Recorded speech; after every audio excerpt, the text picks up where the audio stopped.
Our next presentation is from Mr. Ratish Nanda, Projects Director, Aga Khan Trust. Mr. Nanda, I would like to request you to come on stage, please.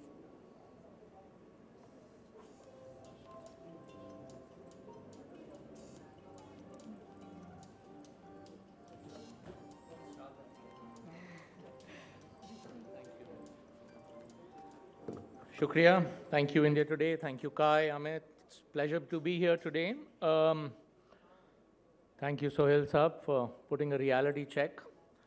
And Aman, of course, bringing us back to India. Some of you would have, I was really intrigued by the title, you know. The past is an incredible country too. So it's a country that some of us continue to live in. And it's a country that I want to take you all to meet some of the other people who live in this country, and to answer to you know, some of Sohail Saab's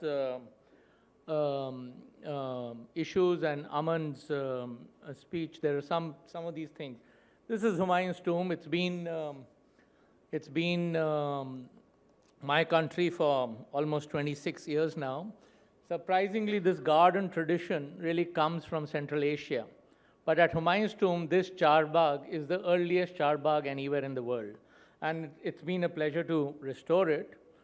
Now, what was interesting is when we at the Aga Khan Trust for Culture restored it, the amount of money that went into restoration was really recovered in excess ticket sales in less than a year. Now, which other investment has that rate of return? So we now get 2 million visitors at Humayun's tomb every year, year after year.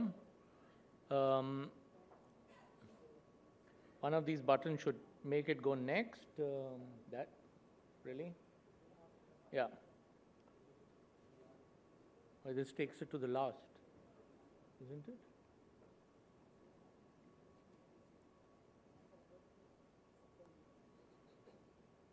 Okay. I'm going to try to figure this out. Sorry? This is the green button, right? Yeah, but that's somehow taking it back there. Okay. 3 extra seconds I've got Kai over there, yeah? So it is, you know, when we started working at Humayun's tomb, one of the first things we figured out is that if we're going to put the real character, the real significance of it back, we needed to go back to a craft-based approach. And what is incredible about the past is how we did things and how we can continue to do some of these things. So these India is probably the only country in the world where some of these crafts continue to live. I mean, of course, Indonesia and some of these countries also, but our craftsmen can still match the quality of work done by their forefathers. And it is this amount of work that we've been able to leverage for some of our projects at Humayun's tomb, Sundar Nursery, Nizamuddin, etc. We've done almost over 4 million man-days of work by master craftsmen to create these species. So it's not only stone. I mean, these pictures, I mean, if you look at this picture, and I'm going to go away, left is a slide which shows the blue tiles on the dome, and these restored. But this took us 3 years of work, 20,000 samples, and to put this little dot of blue back, in the sense reviving this thing from the past. Now there are craftsmen from Nizamuddin Basti who have been trained in this craft and carry on forever. You know, when we started doing this for Humayun's tomb, we realized Humayun's tomb, but almost every building had these remarkable glazed tiles that you know, takes us straight back into the past. Just a little data from craftsmanship, but you know, Sohail Saab showed some pictures, Aman showed some pictures, but this is how Neela Gumbad was.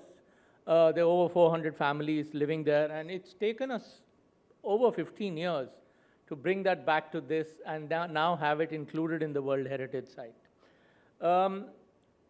Incised plasterwork, you know, these are different craft forms that make the past buildings what they are. As an architect, it's a real pity to me that our new buildings don't use any of these crafts, because as architects, we've forgotten how to work with craftsmen.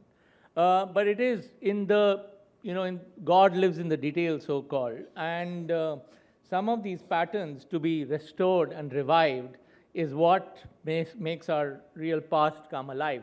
That building is called Sundar Burj. Surprise, surprise, the dome, Burj, is Sundar, and hence the name. But across that's Rahim's tomb, before, after picture of what happens when you really try to revive the past.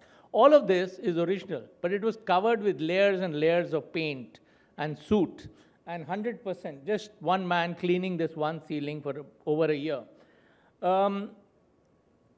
Water. I mean, how did we use water? This Baoli collapsed, and one of the challenges of the community was clean it. So on buckets, we cleaned about 40 feet of silt. And performance, Qawwali was born in Nizamuddin to create performance spaces, is all taking it all back to the past. And, it's not only the building crafts, it's also the intangible crafts of music, craft, and people. We have young youth from Nizamuddin walking people through, and school children through the park, and women who earn livelihood. This group of women, none of whom had ever worked, year before last, had a revenue of 80 lakh rupees just by selling products of paper cutting and embroidery. And that has been the past has been quite instrumental in changing their future. This is a photograph I'm very proud of. I'm sorry, a couple of weeks late for Women's Day. But, these are the number of women from Nizamuddin who've been engaged with some of our work one way or the other. The past was also very green and very geometric. And it is, one of the key things is that the past has, or at least the past, the brown and the green need to go together. When we're talking about heritage, when we're talking about our past, we need to recognize the historic setting that many of our past buildings had. And in that, and get inspired by that to continue. And these spaces that we've created at Sundar Nursery now receive 1.2 million visitors a year. For a new destination, opened only in 2021. And this was never meant as a tourist spot. It was to take the load off Humayun's tomb and so on. There is other portions of the past which could be, this is the zoo, this is one monument we've not got our hands into yet. But, it is clearly a space which could be put to some fascinating uses, but it sits in the middle of the zoo, and the zoo won't let us access it. But that's a story for another time. Stucco, and craft and architecture went hand in hand. We didn't have the terrible glass and steel that we have today, which is soulless as far as I'm concerned. But it is these crafts that really made the past what it is today, what the significance of the past. And again, granite blocks that we made a parapet for a monument, which is with 1,000-kilo stones of granite, which is the joys of the past. This Baoli, when we started in Hyderabad, we realized that we needed to buy water.